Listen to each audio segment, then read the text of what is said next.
সম্পর্কের বাজারে পৌঁছে পা দুটো থেমে গেল।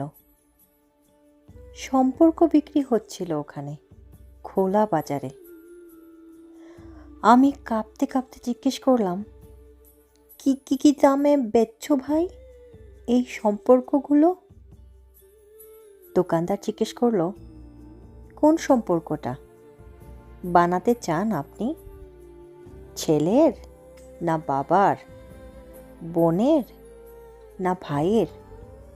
বলুন আপনি কোনটা চান, মানবতার না ভালোবাসার, মায়ের না বিশ্বাসের?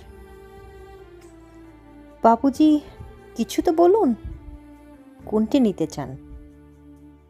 চুপচাপ দাঁড়িয়ে কেন, ঠিক ভেবে বলুন। ভয়ে ভয়ে বললাম, বন্ধুর। দোকানদার ভিজে চোখে বলল, দুনিয়াটা এই সম্পর্কেই তো টিকে আছে। তবে মাফ করবেন বাবুজি, এই সম্পর্কটা বিক্রির জন্য নয়। এর কোনো দাম দিতে পারবেন না। আর যেদিন এটাও বিক্রি হয়ে যাবে, সেই দিন দুনিয়াটা উজাড় হয়ে যাবে।